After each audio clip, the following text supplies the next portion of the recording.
Bismillahirrahmanirrahim. Assalamualaikum warahmatullahi wabarakatuh. Bapak Ibu, teman-teman sekalian, kembali lagi bersama saya Aprianto di channel Kampung Ilmu. Baik Bapak Ibu dan teman-teman sekalian, kita akan coba membahas beberapa soal UP khususnya terkait dengan PCK. Nah, langsung saja Bapak Ibu tanpa mengulur-ulur waktu, kita lihat soal-soalnya ya. Oke, kita lihat soal yang pertama. Di sini ada beberapa hal yang perlu dipertimbangkan oleh seorang guru dalam mengembangkan kurikulum, yaitu tujuan pendidikan nasional, visi, misi, tujuan yang diharapkan masyarakat. Hal ini berarti A. Guru melakukan pembelajaran hanya disesuaikan dengan kebutuhan masyarakat setempat. B. Guru menyusun program pembelajaran mengacu pada tujuan pendidikan nasional, visi, misi, tujuan juga disesuaikan dengan kondisi masyarakat. Yang C, guru menyusun program pembelajaran menyesuaikan dengan kurikulum yang ada berdasarkan tujuan yang ditetapkan. Delta, guru menyusun kegiatan pembelajaran menyesuaikan dengan kurikulum yang ada berdasarkan tujuan yang ditetapkan. Dan yang terakhir yaitu E, guru menyusun program pembelajaran di kelas diterjemahkan ke dalam sebuah tujuan nasional. Nah, Bapak Ibu, kira-kira yang ini mana nih jawabannya? Nah, yang di sini kan beberapa hal yang perlu dipertimbangkan oleh seorang guru. Nah, ini kita seorang guru ya, dalam mengembangkan kurikulum. Nah, tentu saja jawabannya adalah si perahu gitu ya. Nah, nanti kita sebagai guru itu harus menyusun program pembelajaran yang mengacu kepada tujuan pendidikan nasional, visi misi, tujuan juga disesuaikan dengan kondisi masyarakat. Oke.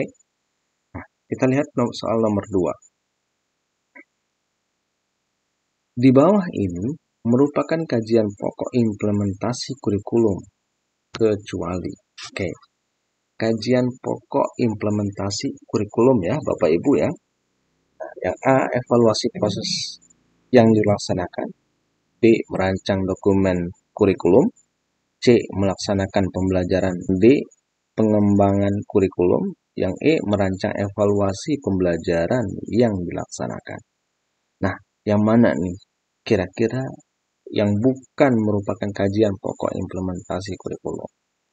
Nah, Bapak Ibu mesti ingat tuh, implementasi kurikulum itu ya, yang pertama merancang, yang kedua melaksanakan, yang ketiga itu evaluasi. Nah, yang mana yang tidak masuk ke dalam tiga hal itu? Ya, tentu saja jawabannya adalah si delta. Oke, pengembangan kurikulum. Oke, kita next. Kita lihat soal yang ketiga.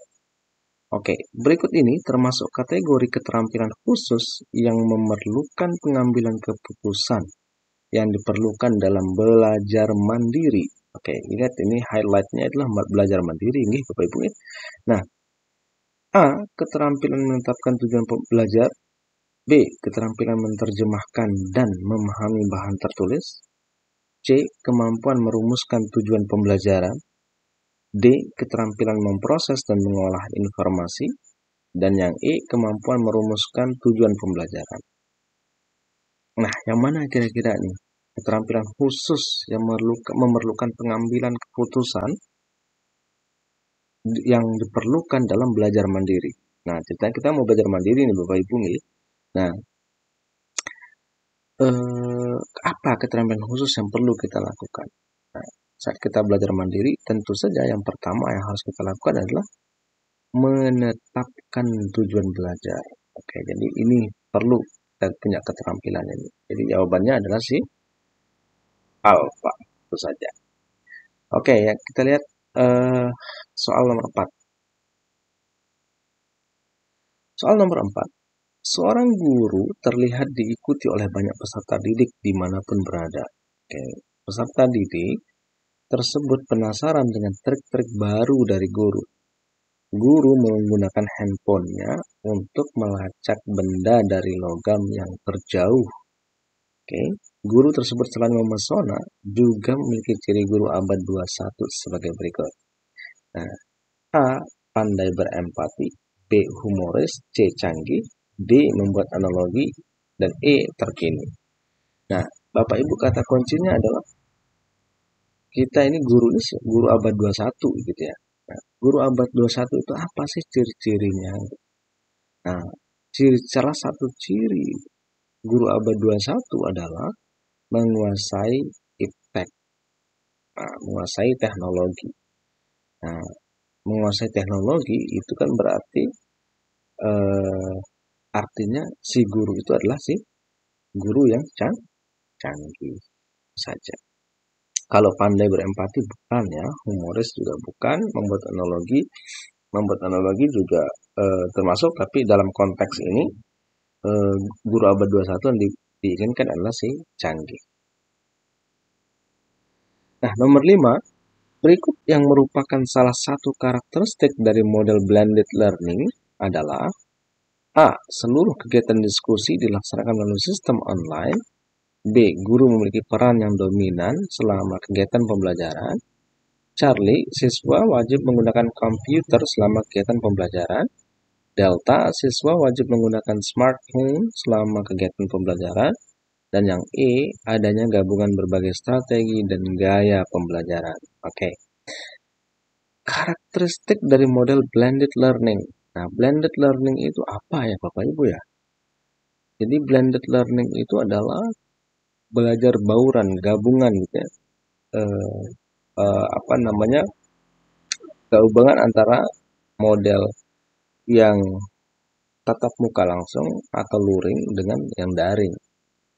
Nah, oleh karena itu karakteristiknya itu adalah gabungan berbagai strategi dan gaya pembelajaran. Nah, kan tentu saja strategi pembelajaran online dan offline itu bisa berbeda gitu ya. Nah, kemudian termasuk gaya pembelajaran tadi gitu ya. Ada yang online, ada offline, dan begitu gitu. Nah, jadi jawabannya adalah si E. Nah, sekarang kita masuk ke soal yang ke nomor 6. Dalam kurikulum 2013 terdapat integrasi antara ilmu pengetahuan dan karakter. Hal ini sesuai dengan arah baru program baru UNESCO, yaitu titik-titik. A. Pikiran dan benda terintegrasi dalam pengembangan. B. Ekonomi, manusia, lingkungan, dan sosial diintegrasikan. Yang C. Sains dan nilai religius terintegrasi. Delta, lingkungan dan sosial diintegrasikan. E. Pendidikan merupakan integral dari semua perkembangan. Nah, Bapak Ibu, coba kita lihat apa yang menjadi kata kunci di sini gitu ya. Nah, kata kuncinya adalah terdapat integrasi antara ilmu pengetahuan dan karakter. Oke. Terus yang kedua, ini program baru UNESCO. Nah, kita tahu sendiri bahwa UNESCO adalah salah satu lembaga internasional yang bergerak pada bidang pendidikan, ilmu pengetahuan, dan kebudayaan. Nah, oleh karena itu, mana dari 5 opsi ini yang menggambarkan ilmu pengetahuan dan karakter? Gitu. Nah, tentu saja apakah pikiran dan benda terintegrasi? Nah, ini pikiran mungkin ilmu pengetahuan, tapi ini benda ya. Tidak masuk lah ya, kita eliminasi. Yang berapa coba? Ekonomi, manusia, lingkungan, dan sosial diintegrasikan. Oke, kita nggak berbicara lingkungan ya. Kemudian C, sains dan nilai religius terintegrasi. Nah, sains ini ilmu pengetahuan, nilai religius ini adalah karakter. Kemungkinan Charlie ini adalah jawabannya. Coba kita lihat delta, lingkungan. Nah, ini kita juga nggak bicara lingkungan. E, pendidikan merupakan integral dari semua perkembangan. Oke, tapi kita di sini tidak disebutkan nilai karakter apa. Nah, jadi yang betul adalah si Charlie gitu ya. Sains dan nilai religius terintegrasi. Nah, begitu Bapak Ibu. Oke, kita lanjutkan ke soal berikutnya, nomor 7. Peserta didik kesulitan memahami hubungan antara peredaran darah yang lancar dengan kesehatan tubuh. Oke, itu masalahnya ya. Kemudian Bu Ani mengatakan, anak-anak, pernahkah kalian melihat sungai yang kotor karena sampah dan tersumbat? Apakah dapat mengairi sawah-sawah agar tanaman menjadi sehat? Pernyataan Bu Ani ini memperlihatkan salah satu kompetensi guru abad 21, yaitu kemampuan dalam hal titik-titik. A. Melakukan eksplorasi. B. Menghadirkan contoh. C. Membuat padanan kata. D. Membuat analogi. dan yang E melakukan demonstrasi. Nah, Bapak Ibu, kata kuncinya apa? Kata kuncinya adalah tadi masalahnya adalah anak-anak kesulitan memahami hubungan antara peredaran darah dan darah yang lancar dengan kesehatan tubuh. Jadi Bu Ani mengatakan dua bertanya dengan dua kalimat tadi gitu ya. Kemudian kata kunci yang berikutnya adalah kita maunya kompetensi guru abad 21. Nah, salah satu kompetensi guru abad 21 apa sih? Ya, harus kreatif gitu ya, harus kritis gitu ya, harus melek iptek gitu ya. Nah, dan sebagainya. Nah, apakah bentuk atau pernyataan pertanyaan Bu Ani ini merupakan eksplorasi? Ya, oke, bisa jadi ya, kesimpan ya. Eksplorasi itu apa? Eksplorasi itu adalah mencari tahu sesuatu lebih dalam kan ya? Oke, menghadirkan contoh, bukan ya. Jadi Bu Ani tidak menghadirkan contoh. Membuat padanan kata. Oke, enggak. Bukan membuat padanan kata ya. Yang D membuat analogi. Nah, ini bisa jadi nih. Kemudian yang E melakukan demonstrasi itu tidak. Jadi antara A dan D gitu ya. Eksplorasi dan analogi. Nah, kalau menurut saya dengan bertanyanya Bu Ani ini sebetulnya Bu Ani ingin memberikan analogi gitu ya. Nah, kalau sungainya kotor, ya tentu saja gitu ya, air yang masuk ke sawah itu membuat tanaman tidak menjadi sehat justru. Justru sebaliknya. Nah, jadi jawabannya adalah si delta membuat analogi. Nah, kita lanjut ke soal berikutnya. Nomor 8. Model pembelajaran blended learning dapat membantu guru dalam mengatasi permasalahan dalam pembelajaran, di antaranya yaitu terkait dengan titik-titik. A. Sumber belajar, B. Tempat, C. Religi, D. Kedisiplinan, E. Strategi pembelajaran. Nah, Bapak Ibu, model pembelajaran blended learning, nah ini di soal sebelumnya juga kita udah bahas ya. Nah, itu kan terkait dengan cara gitu ya, terkait strategi juga ya, betul gitu ya. Nah, apa namanya? Tapi ini kalau blended learning itu eh, kita lakukan gitu ya, itu lebih kepada tempat sih menurut saya. Kenapa? Karena kan ada misalkan ada siswa itu tidak bisa hadir di tempat langsung, tapi bisa melalui online. Nah, kita bisa menggunakan dua strategi atau metode belajar ini gitu. Jadi jawabannya menurut saya yang paling tepat adalah si Brahu, yaitu tempat. Oke. Oke, kita lihat nomor 9. Suatu rumusan tujuan pembelajaran berbunyi sebagai berikut. Melalui diskusi dan kerja kelompok, serta tayangan YouTube tentang kegiatan di sekitarnya, peserta didik dapat menganalisis bentuk-bentuk kegiatan yang berkaitan dengan persatuan dan kesatuan untuk membangun kerukunan dengan cermat dan kritis. Pengembangan keterampilan abad 21 pada rumusan tujuan tersebut ditunjukkan dengan kata, oke, abad 21 lagi ya. Nah, ini tadi ada menganalisis di tujuannya. Oke, A. Kerja kelompok dan tayangan YouTube. B. Diskusi dan kerja kelompok. C. Tayangan YouTube dan menganalisis. D. Kerja kelompok dan menganalisis dengan kritis. E. Kerja kelompok dan latihan sosial. Nah, keterampilan abad 21 itu apa? Salah satunya adalah kolaborasi. Ya, kolaborasi. Sehingga ini Pak, salah satunya kolaborasi ya, yaitu kerja kelompok. Nah, kemudian ada diskusi juga ya, komunikasi dan menganalisis. Nah, ini critical thinking-nya ya. Ada kata anak menganalisis di situ. Jadi kemungkinan jawabannya adalah si. Jadi jawabannya adalah si delta. Tuh. Nomor 10. Yang terakhir ya untuk video kali ini. Siswa bersama-sama guru membuat kalimat tanya yang terdapat berdasarkan teks dari media PowerPoint. Unsur pembelajar inovatif manakah yang paling dominan dari kalimat kegiatan pembelajaran tersebut?